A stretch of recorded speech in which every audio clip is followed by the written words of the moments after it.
This week, Donald Trump Jr. speaks to ADH TV's Alan Jones. Hunter Biden, the son of the president, can take $1 billion investment from China. And, China is many things, but they're not stupid. They don't invest in crackheads. That's not part of their diversity agenda. We'll show you the best bits in a sec. Ron DeSantis joins the US presidential race for 2024, but not without a hitch.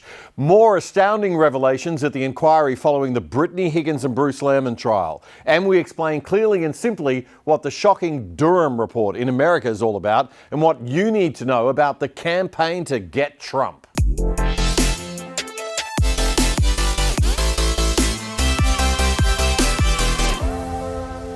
G'day and welcome to The Other Side Australia. I'm Damian Coory. This is a show that presents a different take on the news of the week, bringing you up to date for the weekend by explaining things a little more clearly and going a little deeper than the old media do. I'm Damian Coory and welcome to this week's episode 207 of The Other Side Australia for the weekend starting Friday, May 26 on ADH TV. I just can't start today's show without a tribute to the woman whose tragic final days are a sign of the sick, over-policed and over-regulated country that Australia has sadly become.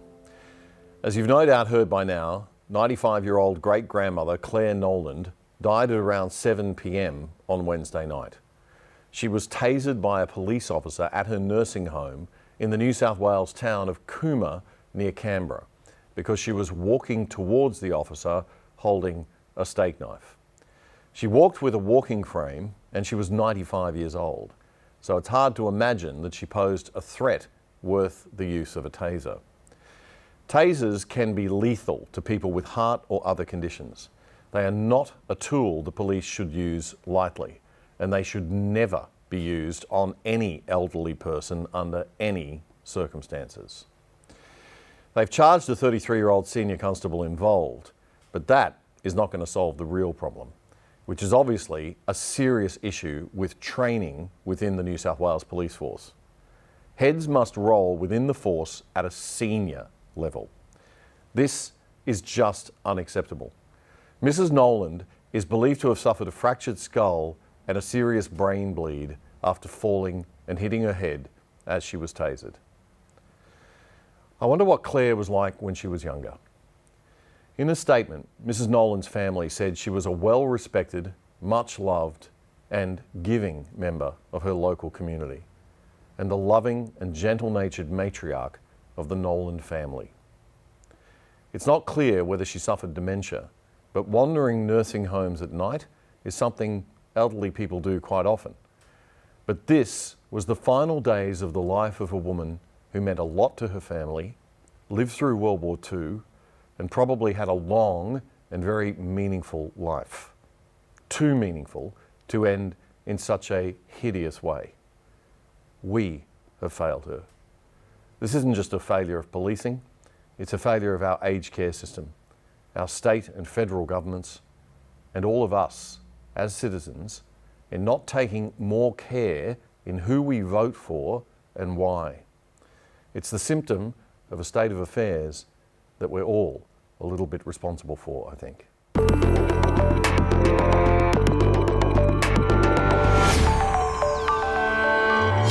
The terrible state of the culture within our political leadership around Australia was on full display with a disgusting performance in Queensland State Parliament from the members of Anastasia Palaszczuk's Labor government in the north. Chronic shortages forced a Gold Coast hospital to transfer patients to, wait for it, SeaWorld Medi Hotel because they couldn't accommodate them in the hospital. Gold Coast MP Sam O'Connor from the Queensland LNP opposition outlined the problem in Parliament only to be met with cackling laughter from Labor ministers Grace and the new Queensland Health Minister Sharon Fentiman. Here's how Channel 9's Today Show reported it. The hotel bed could not be height adjusted and the chairs were not suitable for an elderly patient with hip breaks. We don't need whistleblowers to tell us of a policy that was started by Lawrence Springborg about how to care for patients in a very safe, comfortable way. What the hell are you laughing at? What are you laughing at? Stop cacking yourself and get on with rebuilding the health for Queenslanders. Disgusting behaviour. Start rebuilding. I couldn't agree with Carl more. What a pack of absolutely shameful, unprofessional buffheads. Absolutely disgusting. And that Sharon Fentiman has just been given the health portfolio to look after in a reshuffle of Queensland Cabinet by Anastasia Palaszczuk. She's the member for an electorate in Logan City, south of Brisbane, the same city that our Federal Treasurer Jim Chalmers is from. Big Labor territory. I hope the people of Logan teach her a lesson at the next election.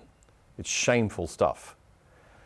We really aren't getting any talent into our political ranks these days, are we? Again, it's ultimately our fault for not caring and doing more to hold the major parties in check.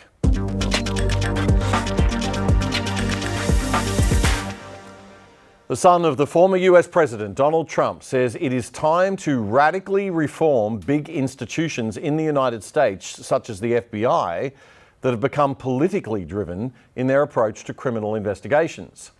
Donald Trump Jr. made the comments following the release of the Durham Report in the US this past week in an exclusive interview with ADH TV's Alan Jones last night. In the face of this unbelievable campaign that you and your family are facing from the left, I said last night, you must surely feel, the left must surely feel threatened by the prospect of your father returning to the presidency. How hard is it to withstand the withering attacks? And I suggested last night that if Donald Trump becomes president again, his first move might be to gut the FBI. That'd be a start, wouldn't it? I think that would be a great start. You gut these institutions. Again, it's clear. The evidence is out there. I mean, they're committing crimes against America at this point. They're illegally spying this week alone on 250,000 Americans. They're actively working to subvert the duly elected president of the United States. That's not pretend. That's not conspiracy theory. That's literally there in writing. Joe Biden knew about it. Hillary Clinton orchestrated it. The leader of the FBI and DOJ were complicit and involved. Then President Barack Obama was also aware and condoned it. These are not things that happen in a true democracy. We're going to do a full deep dive and a complete explainer on the Durham Report a little later in the show. Trump Jr. is coming to Australia in July for a speaking tour. He's been a long-time campaigner against radical extremist identity politics in America, and that will be the focus of his three-city tour down under. The woke ideology has become a cancer on our productivity, on our culture, on our country, on our society, and it's a big problem for the West. I think we saw that across all of the places that perhaps prior to COVID, I would have thought were, of like mind, places where there were meritocracies, places where freedom sort of abounded. I would have said Australia was one of those countries. I would have said Canada is one of those countries. New Zealand, the UK, and the United States were sort of the strongholds I would have named. And yet you see the COVID response and the lockdowns and the draconian measures across the board and the silencing of dissenting opinions that were proven to be 100% right, whether it was the people that called nonsense on Russia for 5 years. It didn't matter. If you said Russia, you were given every accolade. You won Pulitzer Prizes. They're not taken away now that we realize, or everyone realized, that it's all a hoax. The same thing was done as it relates to COVID and the Wuhan response.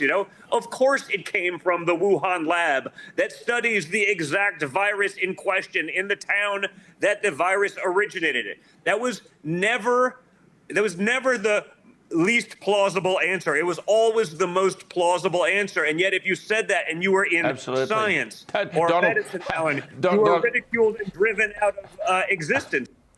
Trump Jr. told ADH TV that he had to suffer 50 hours of interrogation by various congressional hearings in failed attempts to take down his father, while it appears that the current president's son is untouchable. Hunter Biden, the son of the president, can take $1 billion investment from China. And, China is many things, but they're not stupid. They don't invest in crackheads. That's not part of their diversity agenda when they're deciding their investments.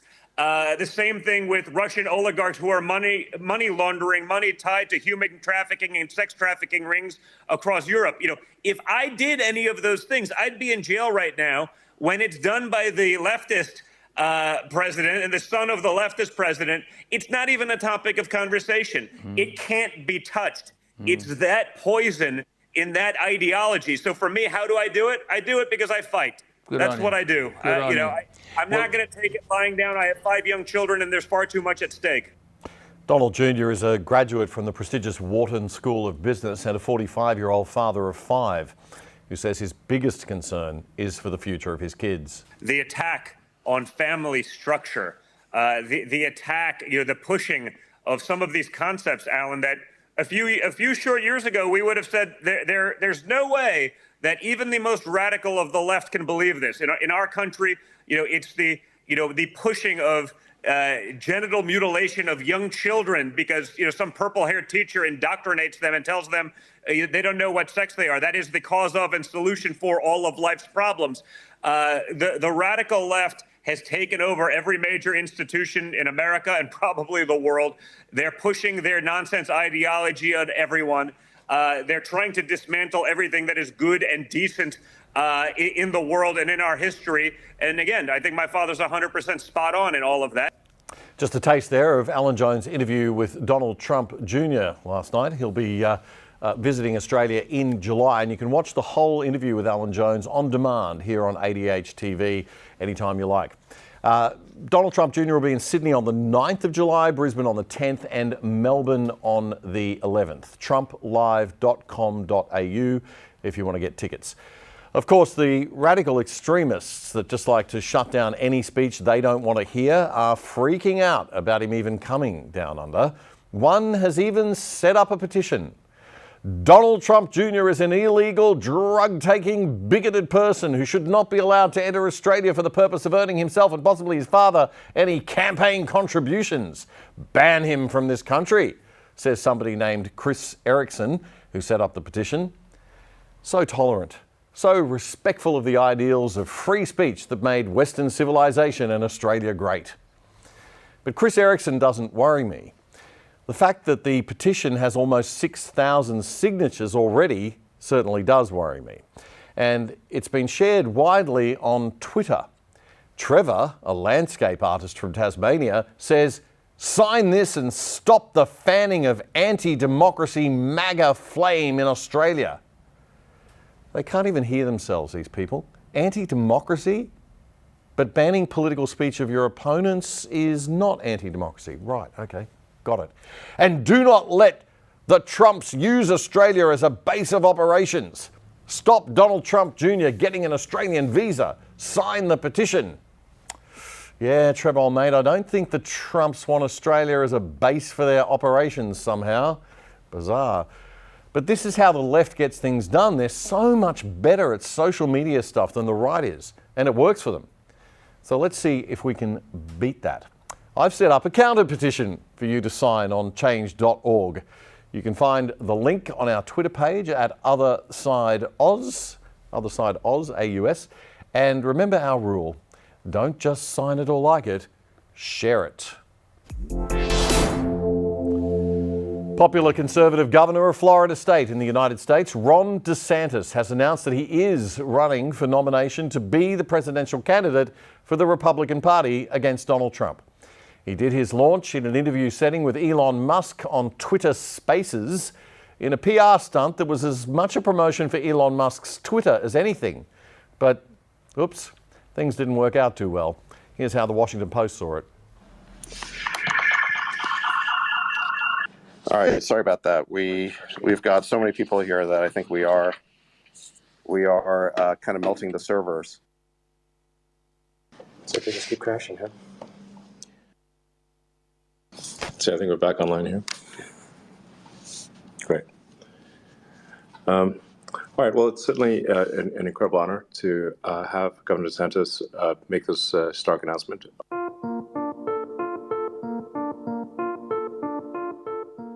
Are you there? Can you hear us? I think you broke. I'm here. I know. I think you broke the internet there. We had over 500,000 people in one Twitter space, and it was growing by like 50,000 a minute. So, congrats on breaking the internet there. I am running for president of the United States to lead our great American comeback. Oh boy. I'm sorry that we're going to see a battle between Trump and Ron DeSantis, actually. I hope that they keep their attacks focused on the real enemy during the primaries campaign, which is the political opposition, not each other. Interesting times ahead. Schools across Australia are going to be teaching kids what is and isn't truth in the media soon. Isn't that great? So everything will be just fine from now on. TikTok, YouTube, Instagram. Australian teenagers are getting their news now from a variety of sources. But how do they know who to trust? Good question. Why do I get the feeling I know where this story is heading? 10 News First can tonight exclusively reveal that soon every high school in the country will be equipped to teach students how to separate fact from fake news. Oh, Sandra, the irony. 10 News First can exclusively reveal how kids will be taught how to distinguish fact from 10 News. It's just too good. There is such a thing as being book smart, street smart, and now e-smart. Put your hand up if you thought it was opinion. Great. In an evolving online world where media isn't just created by credible journalists. There are credible journalists? Sorry, I'm just being cheeky now. There are many credible journalists, but there are many not so credible ones too. And if it was easy to draw a line between the two, it would have been done by now. Credibility comes from being right, consistently, over time, and building trust with your audience. It doesn't come from censoring online media and pretending that the old media are always the honest ones. I'd argue after COVID that quite the opposite is true in Australia right now. No doubt 10 News considers itself part of the credible media. I was a senior reporter there in the 1990s, and even then, in the olden days, TV news wasn't all that crash hot. Nowadays, but who am I to judge? High school teachers know best. It's being constructed by influencers and it's being constructed by the commentators. These year 8s are learning how to spot fake news. Especially around COVID-19 and I guess the war between Russia and Ukraine. The assignment, identify legitimate sources and the difference between fact, opinion and misinformation. It all sounds great. If they're making kids aware of how news is a construct, that is great. But I can't help thinking that someone's agenda or ideology will be implanted even over how this course is constructed. And that's the thing about free speech. God, or if you're a non-believer, good old Mother Nature, has put in humans a generally pretty good BS detector. But it only works if we're exposed to all sides of an argument. So the answer to all this scary misinformation and disinformation is not more censorship or control from some central authority, a Jacinda Ardern-style Orwellian Ministry of Truth. You can also trust the Director General of Health and the Ministry of Health. For that information, do feel free to visit at any time to clarify any rumour you may hear, covid19.govt.nz. Otherwise, dismiss anything else. We will continue to be your single source of truth. We will provide information frequently. We will share everything we can, everything else you see, a grain of salt. Trust us, we're the government. We're your single source of truth. What could possibly go wrong with that? And when has everything ever gone wrong with that in history? She just doesn't get it, which is why she is where she is now, I think. No, Jacinda, the only way to get to the truth is not central authority controlling censorship. It's more openness. The light of truth shining on lies is what helps us work out what the truth is. Not bureaucrats making up school curricula, not teachers educated in woke universities, and definitely not journalists from 10 News. We're the real news. Look at our shiny studios and all the good-looking people. Nope. The truth comes from how you analyse what you're getting. And yes, there are too many people on our side of politics who join the dots in conspiracy theories a little too quickly. And when you do your own research, you've got to also engage excellent critical thinking skills and not believe everything you see that confirms your biases. But there are also huge manipulators and propagandists on the other side of politics that will have you voting for a Communist Party thinking that it's an environmental party before you can say, oops, I didn't mean to vote Green. Insofar as this new national course on media credibility stays unbiased between old media and new media and teaches kids how to tell when a story's been spun to a particular political leaning and teaches critical thinking skills and how to spot biases and common thinking errors, then that's a really good thing. But forgive me if I get a little worried when the government starts wanting to teach what is truth and what isn't truth to our kids. Forgive me if I'm not filled with confidence that our bureaucrats in education or our woke media studies teachers are going to get that right. I reckon they will be politically spinning the fiction that the ABC or the Sydney Morning Herald are more credible than ADH TV or The Australian. Instead of teaching that all news is biased in different directions and to different degrees, and you need to open your mind for a bit, and then you need to make your mind up yourself what's true and what's not. And what sources have earned your trust over time and which ones haven't. You can reach out to us anytime at The Other Side by emailing at info@othersideoz.com. That's info@othersideoz.com. Very simple. If you'd like to be added to our mailing list, just say add me or opt in the body of your email. And don't forget to join us every Tuesday night on ADH TV or anytime on demand for The Other Side Interviews, our weekly interview show. This show, our main news and commentary summary show, The Other Side Australia, will drop every Friday night at 8, and our interview show drops every Tuesday night at 6. And all the episodes are available for you to watch on ADH on demand at any time and on all good podcast platforms to listen to as well, if you prefer that. And to keep us up to date and keep you up to date, you can follow us on Facebook and Twitter at The Other Side Oz. That's AUS.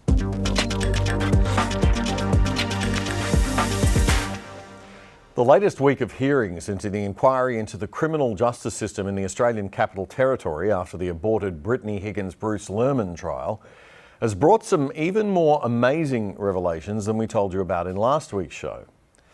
This week, it was the police officer's turn to take the witness stand. Detective Superintendent Scott Moller was the third person to give evidence at the inquiry and the first of the police officers. He was the top cop investigating the Higgins rape claims. He said straight off the bat that police believed there was not sufficient evidence to charge Bruce Lehrmann and raised concerns about the pressure put on investigators to get Lehrmann into court. He said all the officers involved agreed they didn't have enough evidence to lay charges, but said he changed his mind after getting advice from the Director of Public Prosecutions, Shane Drumgold. Drumgold has now stood aside following his evidence last week. You can check out our last episode 206 for more on that. But here's the most important bits from this week. Superintendent Moller told the inquiry that he swore the summons to arrest Lehrmann himself so that officers who did not believe in it did not have to go through with it. I swore the summons because I didn't want to put any of my staff in the position where they had to do something they didn't want to do, that they didn't believe in, so I did it, he said. He also said that they didn't tell Brittany Higgins that they were going to charge Lehrmann when they did because they were worried that she'd tip off the media. And he said investigators were under pressure from the public, media and within the AFP to expedite the process and get Mr. Lehrmann before a court. Later in the week, Detective Moller revealed that he himself was a sexual assault survivor. The revelation came after it was suggested under cross-examination that he might have outdated views towards sex assault complainants. 45 years ago, I was a victim of sexual assault, and I've lived with that for 45 years. And that has driven my desire to work in the police and to work with victims. That has driven my desire and my want to make sure that never happens, that sexual assault never happens to anyone else in the community. And that has been my driving force. The Australian also reports Detective Moller told the inquiry that Brittany Higgins' media strategy made it difficult for investigators because of the perceived interest that Ms. Higgins had in the media. The drive that Ms. Higgins showed to be in the media, he said. In April 2021, Higgins asked for the investigation into her rape claim to be reopened, but refused to provide police a statement ahead of her story being broadcast on the project. And Moeller said the investigators' frustrations continued as Ms. Higgins resisted producing her mobile phone for examination. More to come next week. The politicisation of criminal justice is a really, really bad trend happening in both the United States and here at home in Australia. It's the use of criminal law to go after political opponents in a way that you'd never bother going after people if they weren't your political opponent. And it's the phenomenon that's turned me from someone concerned about Donald Trump becoming president in 2016 to someone concerned much more about the blatant, hollow attempts by his opponents to take him down that we saw during his presidency. Such brazen abuses of legal conventions and the political conventions of healthy liberal democracies by the Democrats to get Trump make a mockery of their claims that Trump has been a danger to American institutions and political conventions. Nobody has done more to damage political integrity in America than the Get Trump Democrats. This week, you've probably heard about a thing in the news called the Durham Report. It was the report of a 4-year investigation into the way that the FBI handled the Russian collusion investigation into Trump's campaign team. Here's how the American new media TV show Breaking Points explained it this week. The Durham Report was the report to oversee the Mueller report, and which was then a response to the Crossfire Hurricane investigation. Investigate the investigators. Investigating the investigators who are the investigators of the president. And I know that this can just seem absolutely maddening. Let's just start with the very basics of it all comes back to Russiagate. What was Russiagate has now become an all-encompassing term. I think at its core, it was this. Donald Trump and the Trump campaign, members of the Trump campaign, conspired with the Russian government, both through monetary and political purposes, to damage the Hillary Clinton campaign. That included an allegation that they were helping coordinate WikiLeaks, not true. That they were helping coordinate other leaks, not true. That they were helping coordinate Facebook ads to help sway the election, also not true. But that was it at its core. And it had, different sub-elements, like the Steele dossier, like Alpha Bank, like all of these other allegations that have since all been debunked. We know now today that not one of those things happens to be true.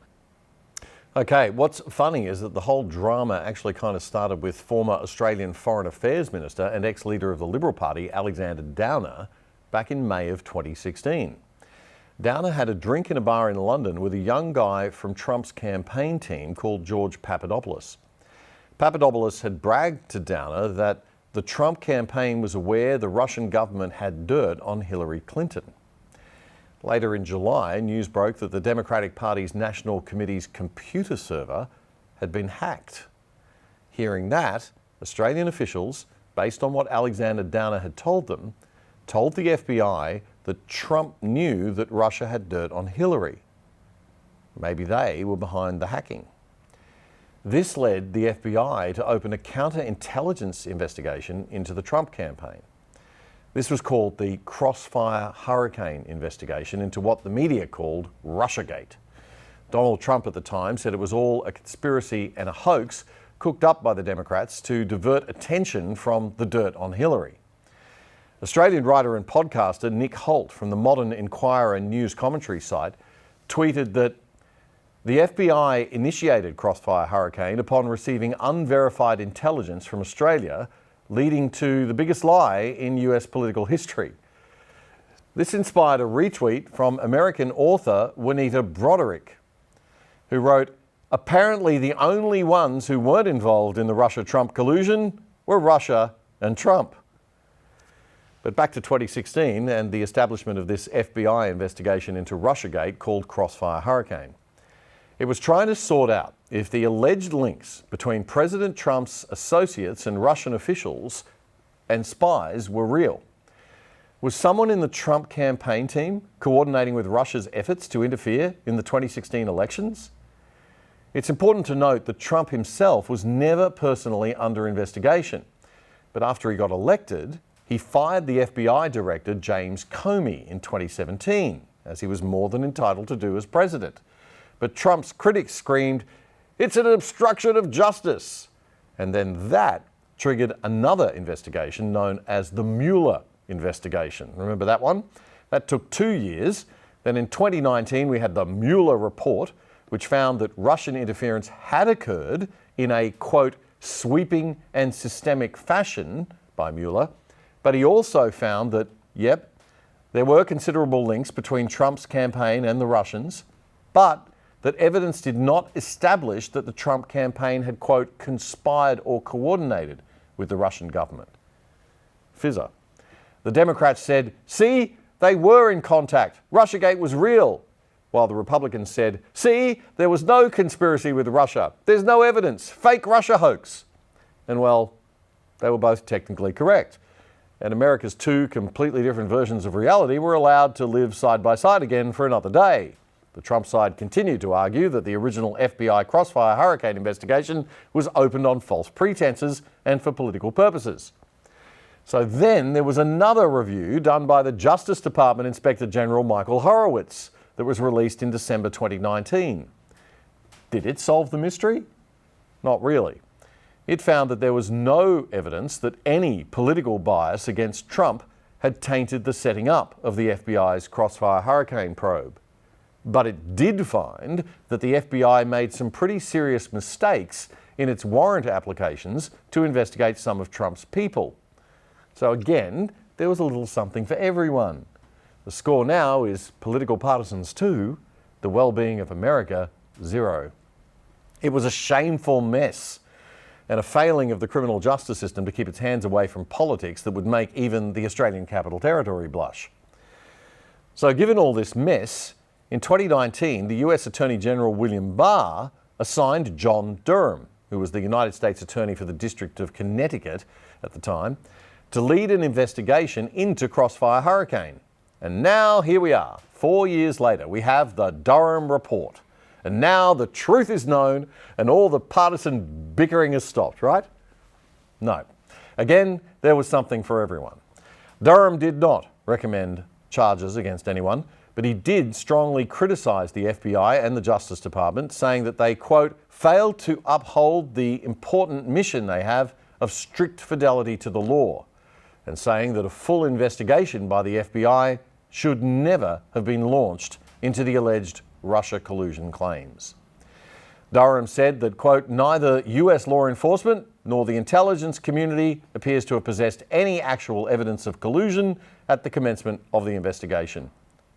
The report says that even Alexander Downer himself later revealed that there was no suggestion that there was collusion between Donald Trump or Donald Trump's campaign and the Russians. And it says that British intelligence officials at the time couldn't believe the Papadopoulos-Barr conversation was all that there was to the case. Quote, at a minimum, confirmation bias played a significant role in the FBI's acceptance of extraordinarily serious allegations derived from uncorroborated information, Durham said. Quote, the fact that the FBI didn't seem to critically analyse information that ran counter to the narrative of a Trump-Russia collusive relationship is extremely troublesome. He said the FBI should not have opened a full investigation, but a preliminary one might have been okay. So, what's been the impact of this new report? Well, the left-wing media in America have been trying to bury the story after initially reporting it like this. The years-long investigation is over, and John Durham, the special counsel investigating whether there was any misconduct by the FBI in the Trump-Russia investigation, just released his findings. For years, as you may recall, Donald Trump and his supporters pinned their hopes on the investigation by the former U.S. Attorney for Connecticut. John Durham, later named special counsel by Attorney General Bill Barr. Trump and his allies arguing that Durham would exonerate him and his 2016 campaign and associates from any hint of improper behavior regarding the Russian government's attempts to interfere in the 2016 election. Durham is coming was the slogan and the meme tweeted by Republican lawmakers. We are so far down the rabbit hole that to just sort of stand at sea level and say Durham found nothing new, his two prosecutions failed, and the projections and hopes and dreams that Trump and his allies had were an absolute dud and a flop, is actually viewed as a partisan statement. Yeah, because it is a partisan statement. That's far-left US news channel MSNBC in full flight. Meanwhile, the right-wing media weren't happy that the report didn't go far enough and say it did, in fact, shed some light on a few things. We already knew that they framed Donald Trump for treason. We knew the fact that Hillary created the Russia collusion hoax. We knew Barack Obama was briefed on crooked scam to link him to Russia.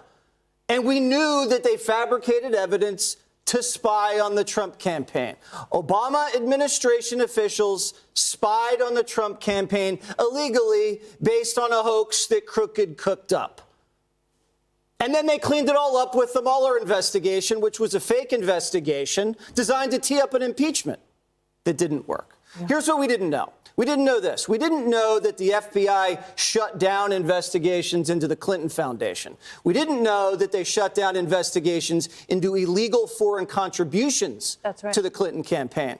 Also, new details that Durham brings out. Comey was the one who personally pushed for the spying. He pushed hard for the FISA. And now we're finding out that the FBI told their officials, don't write anything down. Don't put anything in writing, because they knew this was nasty. Also, it looks like the P tape came from the Democrats. It never even came from the Russians. It never even came from the Ritz-Carlton. It came from that Dolan cat that created the P tape. Also, a bunch of agents at the FBI and the Department of Justice refused to cooperate with John Durham. So we still don't even really know the full truth. And told you. He wasn't going to deliver. That's Jesse Waters on Fox News' The Five show there. It's times like this that I like to seek out wise analysis that's a little bit impartial. Respected US constitutional expert, Harvard Law School professor and attorney Alan Dershowitz is no right-winger, nor is he a big fan of Donald Trump. But he, like many of us, is concerned about the inappropriate use of the criminal justice system by politicians to go after their opponents. As I said, we're seeing it too much in Australia now, and it's a very, very dark trend. Dershowitz highlighted his concerns in a recent book called Get Trump. He spoke to Forbes magazine's Diane Brady about his reaction to the Durham Report this week. Well, it's Get Trump too. Everything I said in Get Trump, that there's a double standard, that there are efforts by good people to do bad things in order to prevent what they believe is an even worse harm to the country, namely the election of Donald Trump as president, is distorting the Constitution. It was the thesis of my book, Get Trump, and it's the central thesis of the Durham Report. What the Durham Report shows is that there was an absolute double standard, that they had far more evidence to go after Hillary Clinton, who I voted for and who's my friend, who I supported and who I contributed to. But the report says there was far more objective, verified intelligence to open up an investigation of Hillary Clinton than there was to open up an investigation of Donald Trump. But that people in the FBI and other agencies of government saw the evidence through the prism of bias against Trump and in favor of Clinton. And it wasn't only partisan bias. There were Republicans as well who were very concerned, and I understand why, very concerned that if Trump were elected, it would harm the national security of the United States. And so they were prepared to stretch the law, stretch the facts, stretch the Constitution, and do whatever it took to do what they believed was the right thing, namely make sure that Trump was not elected president. Alan Dershowitz says the greatest danger to liberty lurks in people with good intentions bending the rules to get outcomes that they think are the right ones. Professor Dershowitz says the impeachment of Donald Trump by the Democrats was an example of this sort of dangerous setting of precedents that tear down the important conventions and ways of operating that keep our liberal democracies going. What I think the Durham Report shows is how important it is to have strict rules, objective, strict rules, because I don't think people are going to learn their lesson. You could have written the Durham Report exactly about what District Attorney Bragg is now doing to Trump, making up a crime, making it up completely out of whole cloth. Never in the history of America has anybody ever been indicted for failure to disclose in a public record that he paid hush money to prevent his family, his voters, his business associates from learning about an illicit affair. It's never happened in history. They just made it up, created a crime. And that's, of course, what Durham found. There was no evidence of collusion with Russia. There was some evidence that Hillary Clinton plotted, or people in her campaign may have plotted to accuse Trump, according to the Durham Report, to cover up her own problems with having an improper computer process in her home basement. Now, I don't know whether any of that's true or not, but it's a damning report, and I hope everybody reads it. Already it's being dismissed, though, by the New York Times and other people on the ground. Well, it was Durham. What do you expect? He was appointed by Republicans. Well, what we expect is to read the evidence. Look at the evidence. Is pretty compelling. US constitutional expert and former Harvard Law School professor Alan Dershowitz speaking with Forbes magazine this week. The Australian newspaper's Washington correspondent, Adam Crichton, meantime, wrote this week that for all the gravity of the Russia collusion hoax, the Durham Report has been dismissed or ignored by much of the US mainstream media, some of whom won Pulitzer Prizes for validating it. The crime was assumed, but the evidence was never forthcoming. And the same institutions, more or less, suppressed it and dismissed the true story about Hunter Biden's laptop, which could have been devastating to Joe Biden's 2020 presidential campaign. Those who've been screaming loudest about misinformation and disinformation have ended up being the greatest purveyors of it. Whatever Trump's flaws and his later misdeeds, he didn't deserve this, and his supporters are right to be furious. Spot on, Adam Crichton. Well, you may have noticed a little theme running through tonight's show, and that was partly by accident or just what was going on in the world. But the theme is the politicisation of our criminal justice systems and the judiciary more generally. So it was quite a surprise, but probably shouldn't have been, when I saw the front page story on the Australian newspaper's website yesterday about how a prominent New South Wales Supreme Court judge, not a lower court judge, a Supreme Court judge, accused an elected member of Parliament of racism in an email that he just decided to write to the MP out of the blue. Separation of powers? Anyone? Separation of powers? What's separation of powers? New South Wales Supreme Court Judge Ian Harrison wrote to the National Party federal MP Pat Conahan on Wednesday morning to tell him that his views on the voice to Parliament were disgusting, paternalistic and racist. Imagine rocking up to work in the morning, opening up your emails. Oh, look, the Supreme Court judge has dropped me a line. Oh dear. As the kids like to say, WTF. This is inappropriate in the extreme. Nationals MP Pat Conahan is a former solicitor and police officer himself. Judge Harrison has accused him of racism. It's always so meaningful these days when people throw racism as a slur around, isn't it? I mean, when I got called a wog at school, at least that was actual primary schoolyard racism. These days, math can be racist. Anyway, the good judge called the good MP a racist over his opposition to an Indigenous voice to Parliament. This followed a speech to Parliament by Mr Conahan, the member for the New South Wales seat of Cowper, which takes in Coffs Harbour, that he made on Tuesday night. And in the speech, Mr Conahan said those attacking a no vote on the basis that it denied historical atrocities were being, quote, recklessly dismissive and would only encourage Australians to vote on emotion rather than logic. Sounds like a pretty fair assessment to me. Mr Conahan told The Australian that he was astounded when he got the email from the judge, and he contacted senior counsel right away. That's a senior lawyer. And the lawyer hit the nail on the head. He immediately expressed concerns about the constitutional ramifications of such correspondence being sent by a senior member of the judiciary. Mr Conahan said, "Everyone is entitled to their point of view, but I found it extraordinary, and when I received it, my mind immediately turned to the separation of powers under the same constitution." Yes, the lines are getting blurrier and blurrier every day, and it's not healthy. And that is all for this week. We'll catch you next Friday for The Other Side Australia. And don't forget, on Tuesday night, remember, The Other Side interviews, streaming at 6 p.m. and then available on demand at any time thereafter, as always, as is this show. And if you do like our show, remember our saying, don't just like it, share it. We in the independent media really need your active support to keep on doing what we're doing. And don't forget to check out all of our back catalogue of interviews and back catalogue of the Other Side Australia shows.